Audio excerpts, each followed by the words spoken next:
Is Nauru a safe place to settle refugees? Yes, it is, and obviously we're working with the Nauruan Government to provide support to them in the regional processing centre arrangement that they have.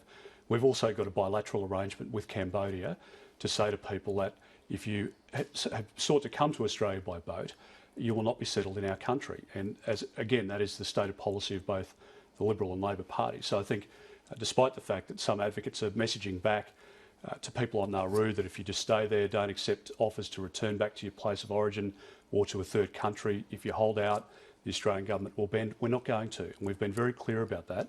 And it is a significant part of the reason as to why we've been able to stop boats. Of course, turnbacks where it's safe to do so has been the other aspect, but we send a very clear message that we're not going to allow people smugglers to get back into business. Let's go back to the question, sorry, because I don't want to run out of time. We've got a fair bit of ground to cover. Sure. Can the Australian Government guarantee the safety of these people as they're released into the Nauruan communities, particularly given that women and children, 67 allegations of child abuse, 33 claims of rape and sexual assault on Nauru? Can the Australian Government guarantee these people's safety? Well, Emma, the Australian Government or the Queensland or New South Wales Victorian Government can't provide you with that guarantee for people coming out into the Australian society. There will be people who This is a much smaller area of land and...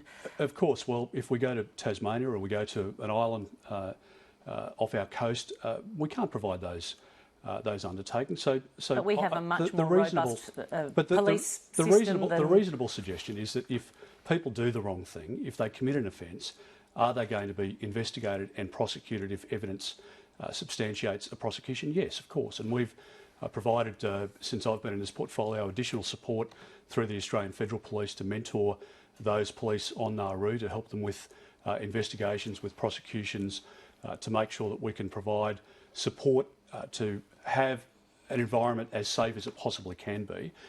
We inherited an enormous mess when we came into government. 50, I don't want to talk about that because we are going to run out of time. I want to talk about the here and now. Sure. You've been in government for 2 years, yes. and I am a little bit curious about your comparison with the states of Australia, because I would have thought the numbers, the ratios of those who are alleging abuse and sexual assault and rape are entirely out of whack with the proportion of asylum seekers and refugees who are on Nauru. These are significant numbers. Wouldn't you agree? The point that I was going to make before is that you've got a situation where people in their tens of thousands arrived when Labor was in government. Now, yes, but there's not tens of thousands on Nauru, No, but Minister. we've still got, with the people who are on Nauru now, are those who arrived under Labor's watch, and we are processing people as quickly as possible. But they're now your responsibility to keep safe. Well, in terms of those who are on our shores, we provide in so-called legacy caseload, and there are about 30,000 people.